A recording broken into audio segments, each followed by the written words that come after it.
Hi, I'm Brittney Ashley, your host of Breaking Norms, Building Dreams, your guide through this transformative journey in both business and life. This is your place crafted for dreamers, doers, or anyone who has been told they can't. Get ready as we challenge those narratives together. You're tuning in live to the United Public Radio Network, airing on 105.3 and 107.7 FM in New Orleans. We are streaming on all the popular platforms every Monday at 3 p.m. Eastern Standard Time. Join me for a candid and thought-provoking conversation celebrating your unique journey because you are worth it. Hello, everyone. Thank you for tuning in to Breaking Norms, Building Dreams. I'm your host, Brittney Ashley, and we are broadcasting live on the United Public Radio Network and the UFO Paranormal Radio Network, 105.3 and 107.7 FM in New Orleans. Get ready to escape the next hour as we break norms and build dreams with Maryanne. Thank you, Maryanne, for coming on today. Yeah, my pleasure. Thanks for having me, Brittney. I'm so excited. I've known Maryanne for some time now, so I'm so excited to dig in deep and have a powerful conversation. Before we do that, let me introduce you to Maryanne. Maryanne is the founder of System Queens. She specializes in transforming complex business systems into clear, manageable processes. With years of corporate experience and in deep understanding of CRM systems such as Salesforce, she excels in identifying client needs and creating roadmaps for success. From her home office in Maple Ridge, BC, where she lives with her 7-year-old daughter and Bruno, her rescue pup. She enjoys breaking down high-level information into actionable steps, ensuring business systems work for them. I'm so excited to dig into that because it's so important to have actual and meaningful automations and all the fun stuff that I like to say. Yes, indeed. Yeah. So Maryanne, maybe dig in a little bit on kind of how you started. Well, I came from the corporate world, as a lot of people in entrepreneurship have, and as well as a lot of other people. I was a COVID casualty at my job. I was in the corporate world for like 10 years. I was the systems and Salesforce administrator in-house at an online college. And then, yeah, I was a COVID casualty. But while on the job, I learned Salesforce and I became certified in it. And Salesforce, for those who don't know, is a very powerful CRM or client relationship management program. So when I lost my job, I had a severance, thankfully, and which gave me a couple months to like figure out what I was going to do next. And I had this Salesforce certification and this knowledge now. So I thought, well, I can try that and, see how I go on my own with that. So, I got a couple clients for Salesforce consulting and gradually people started asking me about other CRMs like, hey, do you know Dubsado? And I had to Google what a Dubsado was at the time. This was in 2021. I know a lot more about it now. Yes, you do. Yeah. So, what's that? Oh, it's a CRM. Oh, well, it doesn't seem as complicated as Salesforce. So I think I could learn it. So I learned it. And then same with Honeybook and then a couple others. And then as that grew, I realized like, I think I need some help. And so like that grew. And then at some point I realized like, I think I'm forming an agency. So we rebranded at that point into the Systems Queens.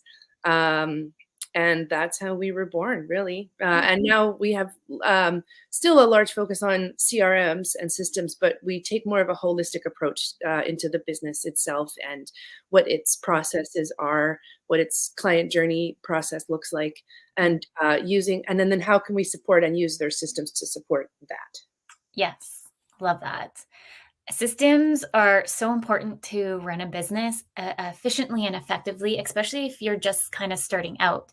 I always like to say, let's look at the underneath the hood where you'd like to go, and let's fix all the things first before we go further. Because even those who want to scale, you need to really fix those foundational pieces before scaling, because it's just going to be chaos.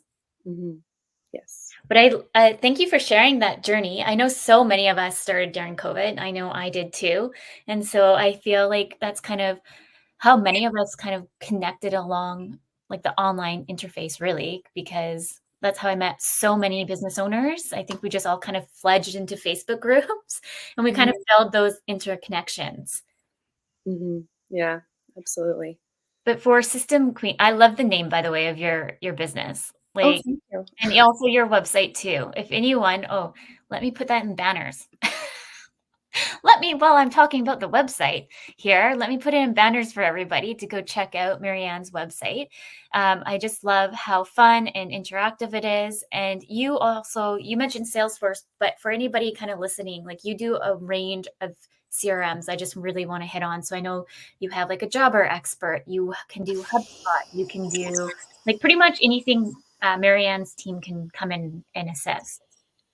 Yeah, yeah, that's another reason why I started growing such a larger team is because I had business owners in various different industries coming to me, and Mhm. I realized I can't hold all this in my head. So, as well as the just the number of people.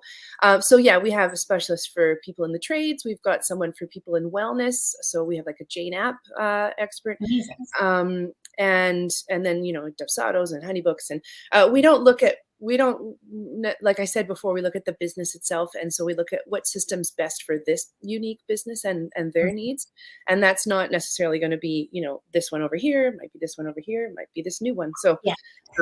yeah. Yeah, and I love that, because I find no one size fits all. And I Mhm. find, like, when I started coming into kind of the realm of this kind of side of the business, I felt like a lot of VAs would be like, "Oh, you need to go to Dubsado. Mhm. You Mhm. need," but then at the end of the day, like, it wouldn't really necessarily work with that business. And so, like, I always try to push, like, clients to, like, here are other options, but you go and take in the look in the back end to see if you feel comfortable too, because we Mhm. can recommend as much as possible too, and then they're not feeling like really in alignment when they go in the back end. For example, like I'm switching from Dubsado to Moxie, Mhm. Mhm. and like I was able to set up Dubsado in like overnight, but Moxie, I'm like, this is such a different layout. I need Yeah. to like wrap my head around why it's going left, right, and center sometimes. Yeah. Yeah. Yeah, one of the factors that a lot of business owners don't consider always maybe is the learning curve that might be involved in a program, and how much time they have on their hands to learn it, and how adept they might be in being honest with themselves, and how tech savvy am I? Do I Mhm, need something with a really small learning curve and like that takes less time if I'm going to do it myself? mhm. Or am I pretty adept and I do have some time on my hands, and then figuring out what that learning curve is going to be with that system before Yeah. they dive into the deep end. Yes, this is Yeah. so important because I find, and the thing is, it might be not so complicated for you to use Dubsado versus something else. So that's why I always say, like, take a look first and play around with it. If it's like you're kind of understanding how the system is working, then that might be the best fit for you. Mhm. Because I've had people come to me being like, I was recommended X, Y, and Z, and I just don't know how to use it or Mhm. how to even use it. You spent all this money for a program and it's not even working for you. It's working against you. So I love your process of being holistic and really staying true to the clients because that's so important. Maybe you can share a little bit more on like the consumer mapping journeys of what you walk clients through. Because some people listening, they might be like, what is consumer mapping? Because I know you Mhm. briefly mentioned that.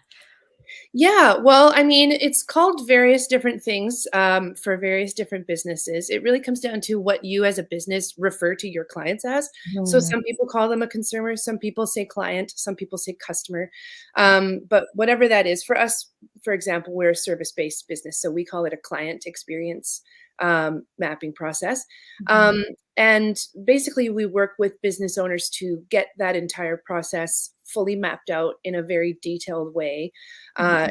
for each step of the process. So generally, it's broken into 5 or 6 stages.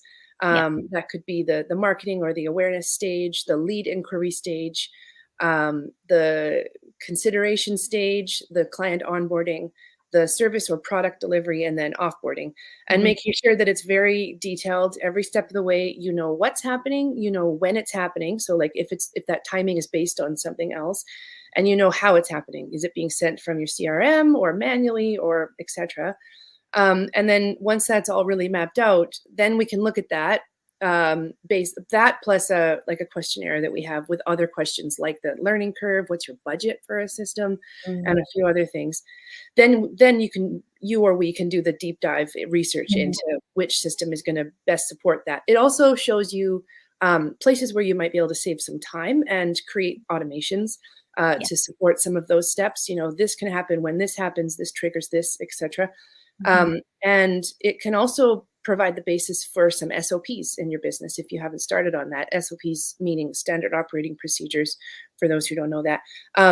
Like your client onboarding SOP can probably, most of it can be pulled out of a client experience map when it's finished, etc., or client offboarding, things like that. So it's really useful, good to have in a business as a like a living document that you can come back to and edit and Yes. um, yeah, improve. Yeah, and I was just talking to another fellow along the way. He more or less looks at like your finances, and he works with business owners, say, on where they're spending too much money and all these things. And but the other thing he does is sell businesses. And like him and we were talking of like you need an SOP in place to sell a business. And like you need to really make sure your business is organized and systemized, like we're talking here, to be Mhm. able to sell that to somebody. So SOPs are very important for anyone and everybody listening or is even thinking about selling a business. If you even just look at franchises, that's kind of how it starts. It's all about here's the model. This is what it looks like. How can somebody else buy this franchise to make multiple of it? It's like cookie Mhm. cutter in a way to help anybody else think of it. Um, but yeah, I love SOPs, as you know. I'm like a Mhm. big dork. Yeah, You and I well, are a big dork about those I things. love dorks. It's great. Uh, Dorks and SOPs. It's cool. yeah. But the other piece too, what I want to touch on, because you are a mom, a single Mhm. mama, and like I'm a mama, the automation piece for any moms out there listening can really help you streamline a lot more than you can even think. So for me personally, I created a lot of automation pieces when I first started Crave Dynamics because I knew I was breastfeeding. I knew I couldn't stop to take that phone call to make sure that they need that extra hand holding, unfortunately. Like my first priority was my kiddos now. So having those extra pieces of automation is so important. How about you? How do you feel like automation can help moms kind of move that needle? Yeah. Well, I think you just touched on it. I mean, moms who are entrepreneurs or running a business or working in a business, managing a team. I mean, they don't have to own the business to take advantage of that. But yeah, I mean, being able to do things while you sleep or while you're caring for your kids, and knowing that you can feel secure and confident that not only the automations, but that that the process itself is really clear and your clients or your leads are being well taken care of, and you can be confident in those steps running in the background. Mhm. So like I sometimes get a notification that's like, so and so signed a contract, and then the next notification is like, so and so has been sent their welcome kit, or like, this is all happening in the background. Most of it's automation. Some of it's the fact that I have a couple team members, but they know exactly what to do because we have those SOPs. So we have a really strong client onboarding SOP that's written out, and she knows when she gets this notification to do this and this, and most of it's automated, so there's not much. Mhm. So it's a real weight off, and not only allows moms and myself to focus on their families and their children, but also other aspects in the business, or or their jobs, Yeah. other like SOP or CEO tasks, or other things to be focusing on to move that needle forward. So Mhm. Yeah. Well, thank you for sharing. Just I find some people get a little overwhelmed when they think about automation. And really, mm, it's just kind of like taking one step at a time, and going back to the consumer mapping piece will really help you create like a strong foundation. And it's good to kind of highlight too, um, a business is always changing. So right now, I'm reflecting in and seeing like my kids are getting older. I don't necessarily need all these things in play. So how can I fix it? Or I'm growing. So how can I fix it to work for me now than mm, against me? Because right now, mm, I just feel like it's utter chaos sometimes. mm, No yeah. one wants chaos. Yeah. Yeah. Along those lines, something I'll mention too is that I find that some people are a little nervous about embracing the full automations piece right away, Mhm. because there's different people. There's people who are like, let's do it, let's automate as much as we can, and then there's some people who are like, let's keep everything as manual as possible. I want to have as many touch points as I can, and then there's people in the middle as possible as well. You can automate a lot of things, but have like a stopgap so that you can go in and like customize something or double check it before it goes out, but Yeah. the template is there and everything's like ready. You just have to go and like give it an eyeball and a couple tweaks and then Mhm. send it. So like, that's possible too. There's a middle ground, and then as you get more comfortable you can go more towards more automation or keep it in the middle. It's really like tailorable to each person's desires. Mhm. Yes. Maybe we chat a little bit about your kiddo. I know you're a single mama, so Yeah. do you want to chat a little bit about that journey as well for all the other single mamas out there and wanting to maybe even pursue owning their own business? Mm. Some Yeah. might be like, "How can I do it?" Yeah. Well, That's uh, a handful. yeah, that's a hefty one. Yeah, I'm a single parent. I became single in 2019. My daughter is turning 8 in September this year. Mhm. Um, so it's been a few years. It's been 5 years. When I became single, I was like gainfully employed, as they say, so it wasn't as much of a concern. And then I lost my job in 2021, so I was 2 years into being single, and by then I had just gotten a mortgage, and a Mhm. car, so with payments. So Yeah. it was a little stressful when I lost my job. So, getting that severance and like deciding to start a business was a big decision because I was by myself and I didn't have another parent with me to Yeah. back me up and all of that. So it was scary, for sure. And it 100% wasn't always easy. It's still not. It's up and down. But as the years have gone on, there's more ups than downs. And I find that like it's a constant work in progress, like trying to find that balance. Yeah. Um, but I feel like I get closer and closer to it every day. Mhm. So that's important. I think we're always trying to figure it out. Like, there's no perfect, like, book out Mhm, there, and I know, you shared with me that your kiddo is neurodiverse. mhm. Um, Maybe you can share with the listeners a little bit about that because that's a lot of work too in itself. I'm also going down that road too, but I'm just jumping in here. For those who are just listening, we are pre-recording today. Maryanne was very lovely to kind of pre-record today so I can take my son to get autism testing done on Monday, which is a full day. Mhm. Wow, how apropos. Yeah. Um, yeah, well, I'm excited for you, Brittany. That's a stressful day and it's a stressful thing to think about, but I'm excited for you because that really was the turning point for us that Mhm. day. It's a huge day, but it changed everything Mm. for the better. So, I think it's the beginning of something wonderful. Uh, and for us, like 2021, like I mentioned, that was a huge year. It was also the year that my daughter started kindergarten, Mhm. and therefore the year that we really started noticing that there was something different about her. We Yeah. had noticed already, but she's my only child. I didn't have anything to compare it to, and her father does have two other children, but didn't notice much. Yeah. And so she started kindergarten, and we started hearing reports from school that things were not going well, Mhm. not great at all. We were having to pick her up like 2 or 3 times a week early at school because of meltdowns, like major fight or flight responses Yeah. in school, like clearing the classroom for the other kids' safety kind of responses. Oh. Um, it was really rough. And so I ended up taking her to the emergency room at BC Children's, which is the children's hospital here in BC, Mhm. on the mainland. And yeah, I took her to in November of 2021, and that's when the doctor was like, and I hadn't considered this at all, but she's like, "Have you considered autism?" She's like, "I really think she has ADHD." This was the psychologist, or yeah, psychiatrist. But have you considered autism? And I was like, no. I was like, no, I don't think she's autistic. No, I don't. Yeah. No, she's so verbal. She's very social. Like I didn't know what I didn't know yet, now I know better, but yeah, so she's like, "Well, I'm gonna add her to the list of get the assessments done publicly. It can take a couple years though." And then I was like, "That's okay. I don't think we're gonna do that."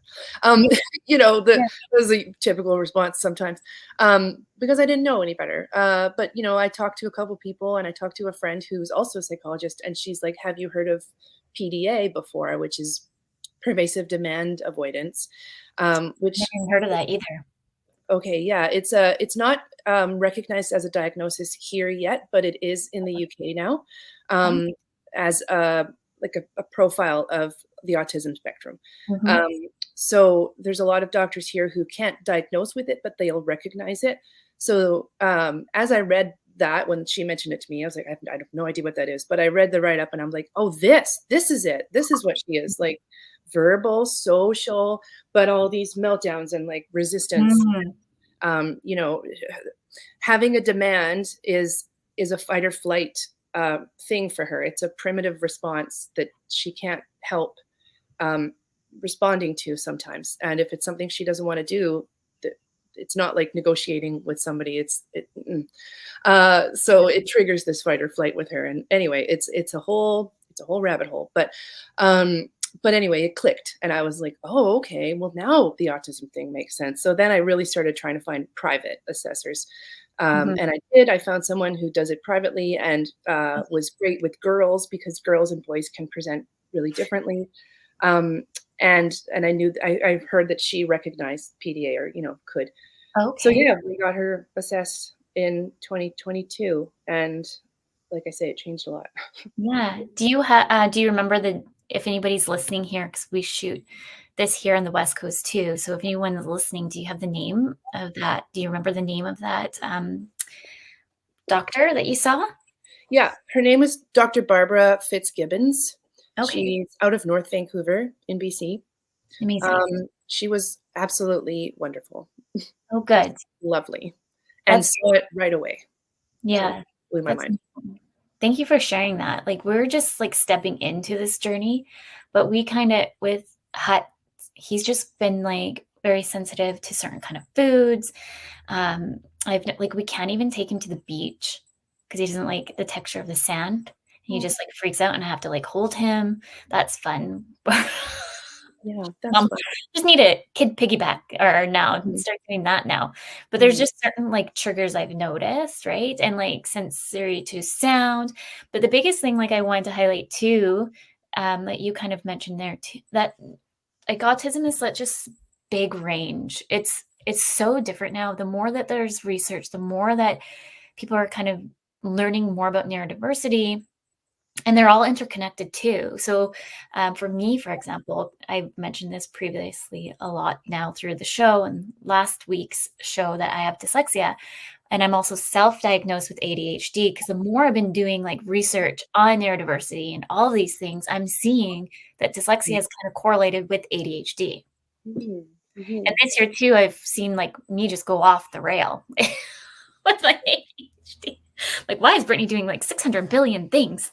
Yeah. Oh man, Um, relatable. Mhm. But I just want for any of the listeners kind of like for the educational piece and to kind of like unfortunately, we all have that inner judgment, but I want us to kind of really evaluate how we judge others and try to remove that from our brain because, um, we're all going through different things, and so when you place judgment on others, it, like, doesn't help the person who's already struggling, and you don't know what's happening behind closed doors, and so with going through just this whole process, like we were on the list for like 2 years, I think, Mhm, and we just got in, and I was just kind of like pushing it and pushing it. And I was like, you know what? I need to kind of go and get this done because I want to make sure he's feeling safe when he goes to kindergarten and the school system because I know how broken the school system is. And we have to be advocates for our kiddos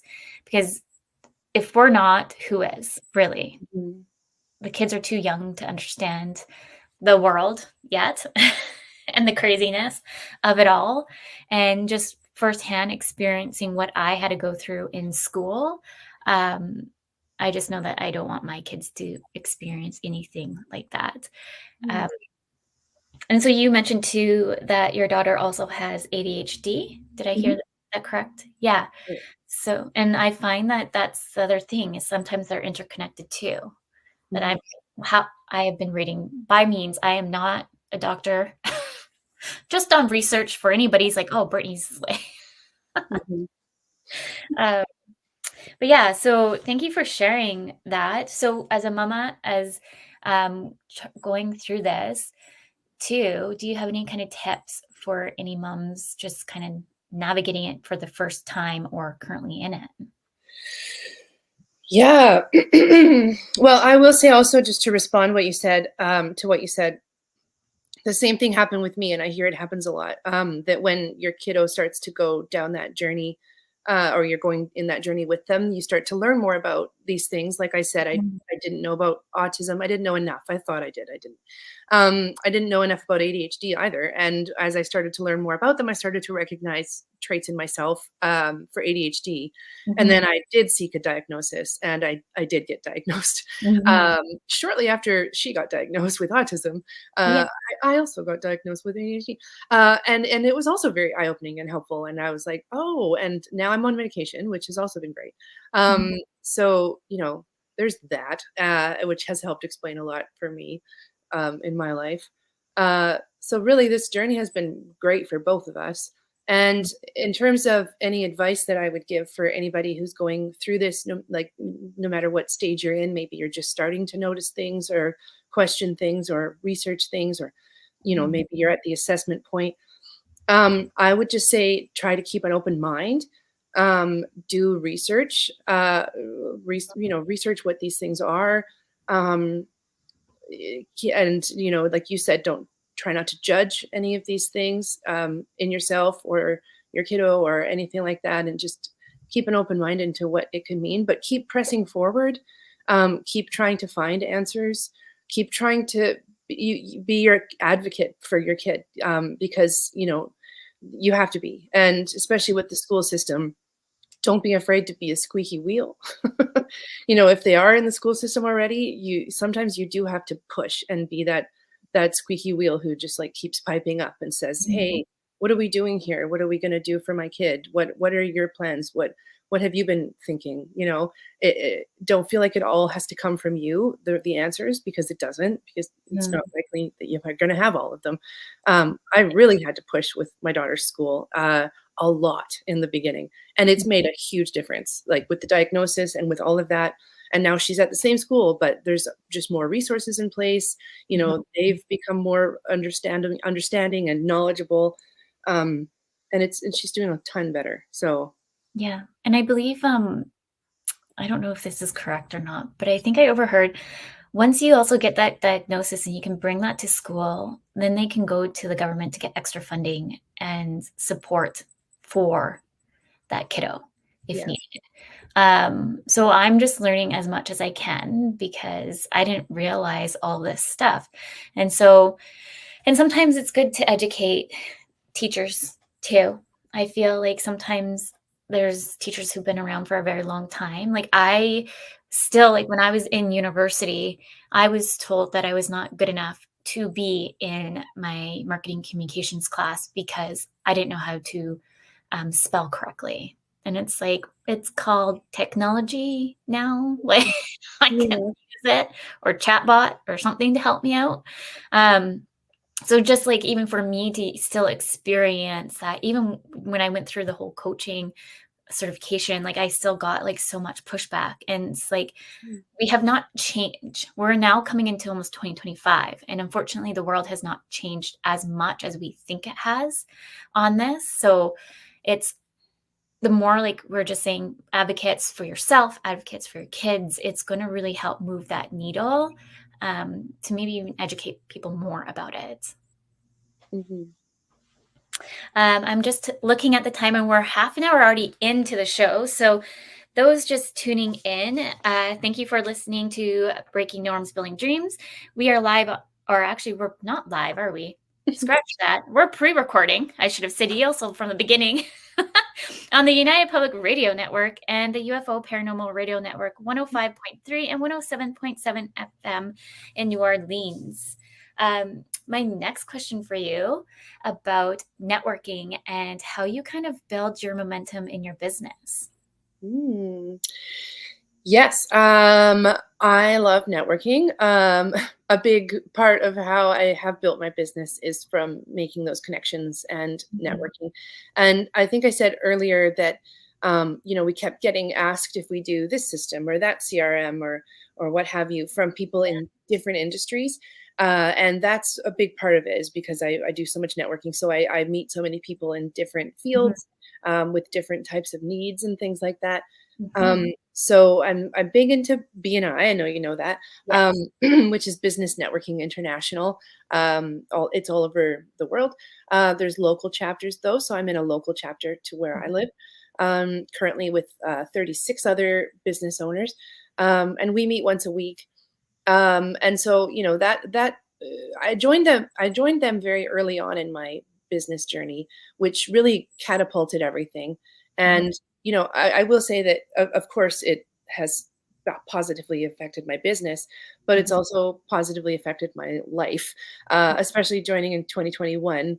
I was lonely and it was pandemic times, but I made a lot of friendships and connections, even through Zoom. And now we see each other in person, but, and that's benefited my whole life. And I've met other parents. My chapter is mostly parents. So that's Love really your helped. chapter. Anyone listening in Vancouver, what's the name of it? Just to give them a shout out. Love Yeah, we're that. called BNI Dynamo. Mhm. A lot of BNI meetings meet in the very early morning at Yeah. 7 o'clock, meaning you have to actually be there at like 6:30. Yeah, no thanks. It's not my thing. That's not I'm a parent, so like that's never going to work. Taking my daughter to school, but our chapter meets at 11:30 in the afternoon. So I love that's that. why we're mostly parents. I love that. I haven't told you this yet, but one chapter just started here in Langford. One of our clients actually started it, and I'm probably going to be joining it because it's at noon. I was like, thank you. Somebody finally listened to me. Mm. Yes. Oh, that's perfect. You're gonna love it. Yeah, I'm Great. excited to I told them probably more or less in like July. I feel like June is just chaos right now. I'm trying to get all the things in order before we go away. So I feel like July is like we're back and kind of still there. So I That's think amazing. you never know too when you're joining like something new chapter or like just starting. But I think like the momentum for that is going to pick up just because of the time frame. As we just mentioned, like 6 a.m., like that's so hard. And Mhm. everyone keeps trying to be like, come on over. I'm like, I am not doing 6 a.m. One, I Yeah. function to sleep somewhat in, not really 6:40. But two, I need to take the kids to school. And that's the thing is like we have like set drop off times for daycare and school starts at a certain time. So it's like, sorry, like I'm all about being on time. Yeah, absolutely. Yeah, Right. no, I'm sure the word will get out there and you'll get more and more people. So that's cool. Yes. And for anyone just kind of like starting out and building a business, always reach out to your current network Mhm. and just ask questions and see if they know where they can even direct you. But I love networking as well. Like I'm part of the chambers. Mhm. And so I'm always constantly at the chamber. And it's funny because we were able to sign a pretty big project, which I'll announce later, but we're just working on it behind the scenes. And one of my fellow friends was like, how did you get that? You need to be a member on that. I was like, it's called networking. Yeah, yeah. And also virtual spaces like Facebook groups, Mhm. I know there's so many out there, but if you can find like one or two really good ones that are maybe like local business owners or that kind of thing, that can be huge too. It's so true. I find like if you feel like the group isn't working for you, it doesn't hurt to just go out and try and navigate somewhere else because I feel like sometimes we feel guilty, like we have to stick here. But Mm. it's just kind of go out and take a look. Like we don't have very many um, networking places here in Victoria in a whole. Like we do and we don't. I don't know how else to describe it. I just feel like it's happening always over in Vancouver. Well, but I'm sure there's options. On that note, because you are in Vancouver, I just went over to do a speaking gig on the panel. And being a business owner, you always have to step into risk and overcome a lot of your imposter syndrome thoughts. This is probably going to be like a dual question maybe for you. Is there any kind of like imposter syndrome that you felt along the way, or kind of feeling like scared and your confidence not fully being there? Of course. um, yeah, I've worn many different hats in my job life previously, so I feel like I have a lot of experience in many different things. Um, but I don't have like an MBA or strong business, how to run a business things. Mhm. So uh, on that regard, I often feel the imposter syndrome thing creeping up, and like, oh, you don't know how to do this, or you weren't trained in this, or why do Mhm. you think you can run a business? And I've had to really fight against that. And um, one of the I don't know if I've told you this before, maybe I have. Mhm. But I used to be an actor also in my past Yeah. life. Yeah. I went to the University of British Columbia for my Bachelor of Fine Arts in acting, and I graduated in 2009, and I did a lot of stage plays. But that's benefiting me nowadays. I don't act anymore on stage, but um, I love fake it till you make it. Uh, Mhm. it's a strong motto of mine. And so, if I ever find myself in those situations where that little voice is like, "What are you doing? You don't know what you're doing." Then I'm just like, "Be quiet, you." And I just like pretend that I know what I'm doing. And I'm like, someone who knew what they were doing would act like this, and they would probably talk like this. And then I try it, and then I kind of just do it until it feels more natural, and generally it becomes real. Yeah. So, yeah, it's been helpful. I find, like, just to kind of swing back too about like how I said I went over to Vancouver. One, I have like severe anxiety to travel alone. I've never told anybody too much of it. Like my husband knows. But I really do. Like even sometimes to travel downtown Victoria, like I'm like, I don't want to go alone. Like I'm like the introvert me comes in when it's like, Brittney, do you want to come to this? I'm like, not really. I hope you cancel. Aw. Oh, And so when I so that was like a big step for me for just to come over. Oh my goodness, can't remember whenever Wednesday was. So when I came over on Wednesday, so just flying myself over there, like so anxiety intensive, but I did it. I also got lost in downtown Vancouver, and I literally had to call my husband to help me oh no. because I didn't realize, but I guess when you're in like concrete jungle downtown Vancouver, your Google Maps doesn't really work. Mm. It like pings you into a circle. And so I literally like I had to check in to get my pass. I Mhm. landed at 8:30. I didn't get there till 10. No.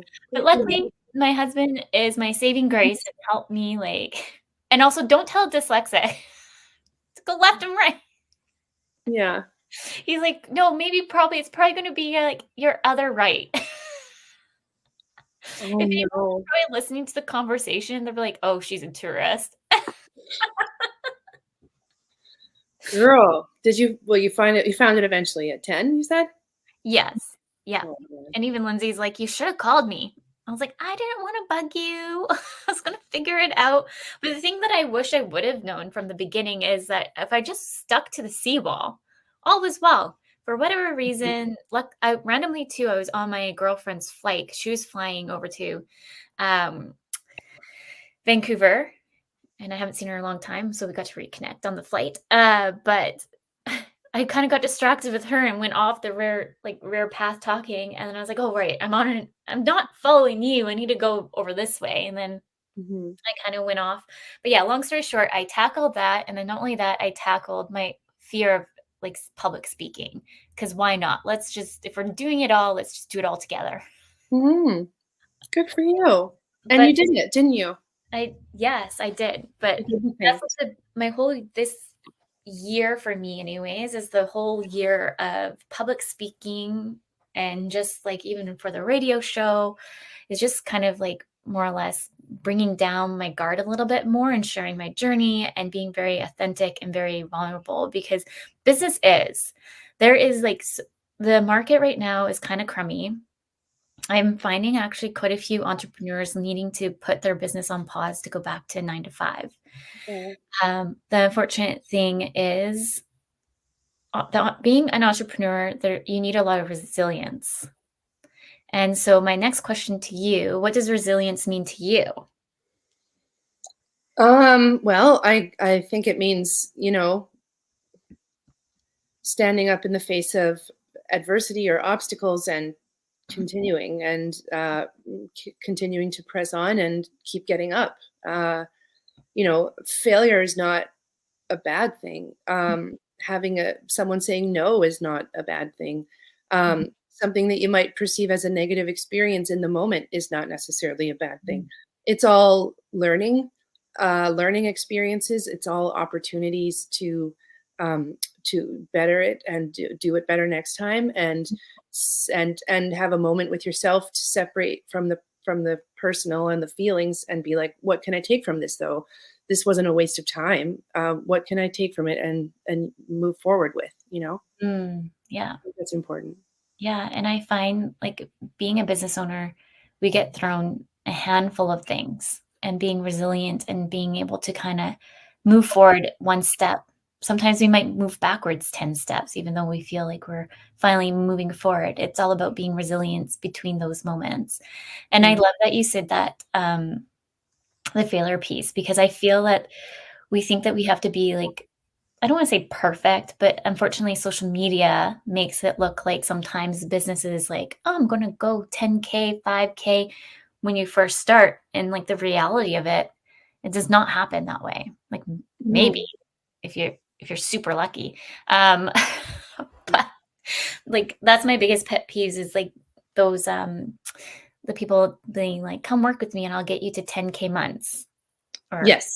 Oh my 50K. gosh, that annoys me too. It's like, really, you can promise that? Also, like, become an entrepreneur and only work 2 hours a day. And it's like, oh, really? Is that how it works? No, Right? not really. Right?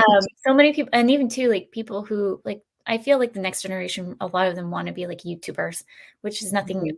bad about that. But like that takes a lot of work too. Like you need to really find like what's going to trend with the market when you first go up on YouTube, and it might go forward or it might not. Mhm. So True. yeah, so I'm just taking a look at here on some of our questions, and maybe you can share some of your role models or anybody who's kind of aspired you along the way. Hmm. Well, I don't know if you know who Tasha Booth is. Mm. Tasha Booth. She's a business slash agency coach out of the States. She runs a business called the Launch Guild. They do launch management, but she's also Okay. a business coach tailored more to agency owners. Um, I've been working with her for a while in various capacities. She has a podcast as well that I listen to. She's been a big resource for me, and yeah, I don't know. That's the one that comes to mind at the moment in terms Amazing. of How inspirations. did how did you find her? She also runs a Facebook group called How She Did That. Um, and that is how I found her. Someone invited me to that group, and I was like, "Who's this person? She sounds really fun." And like she knows what she's talking about. So then I Amazing. learned more. Mhm.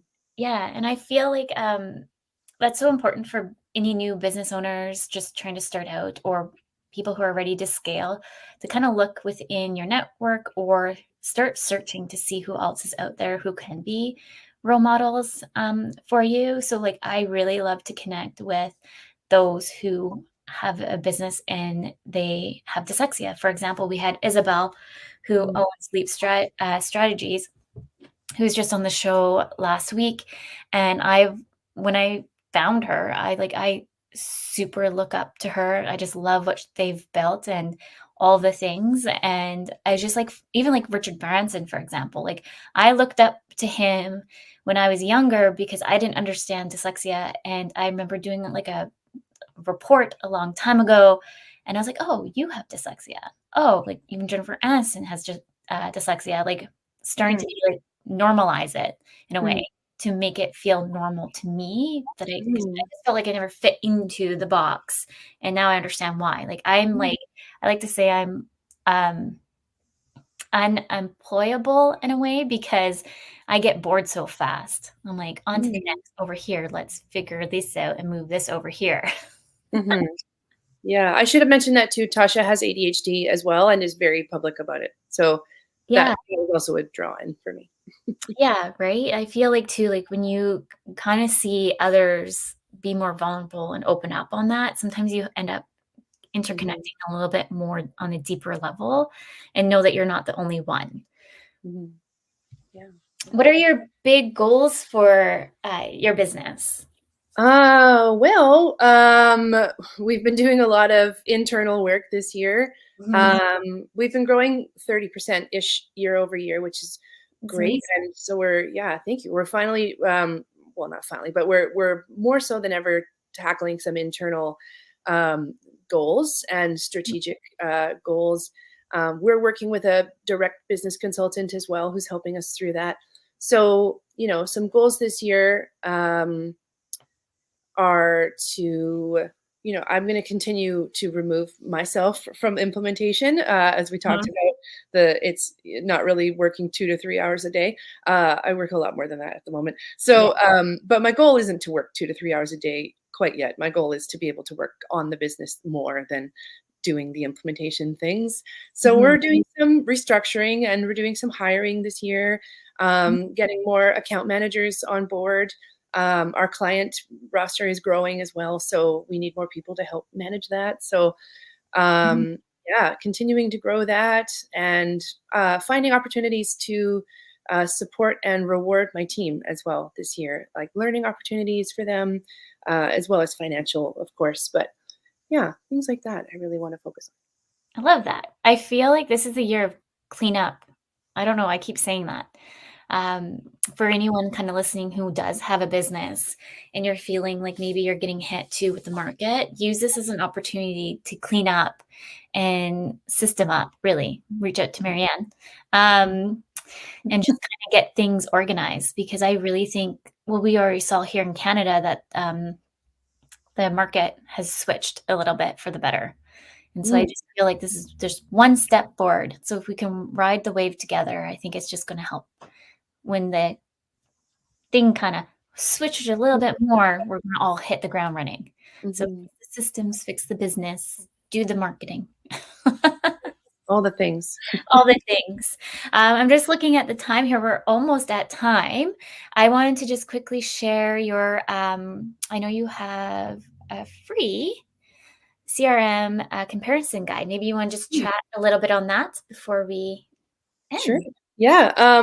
This is a document that we've created with some deep dive research that we've already done into a whole bunch of different systems, CRMs, and things like that, showing how they stack up against each other in various different categories.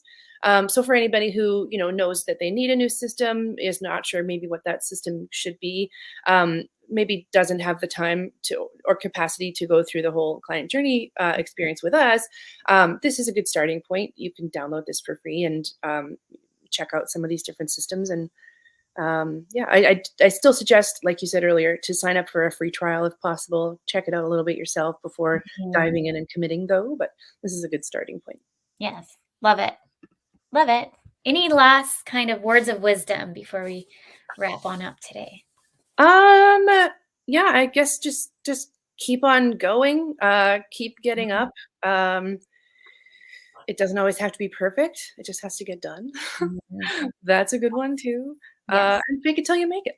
Yes. It doesn't have to be perfect. I think that's a good reminder a lot for those too who might have imposter syndrome. Like, I'm a working perfectionist, and that's one of the characteristics that come in the forefront for imposter syndrome. So when you're sometimes ready to scale, that can hold you back a bit Mm. as well. So thank you so much, Maryanne, for coming in on the show today. Thank you for everyone tuning in. And thank you to United Public Radio Network and the UFO Paranormal Radio Network. Next week, Nadine is coming back, our lovely Nadine, who comes in every month. And we actually have not picked a topic yet. So I don't have that to share with everyone. But always, Nadine and I always think of an intriguing topic. So please come in and listen with any kind of questions for a life coach, business coach for us as moms. So with that, until next week, remember your journey is unique and your worth is unquestionable. Thank you for tuning in, everyone. Thank you, Maryanne.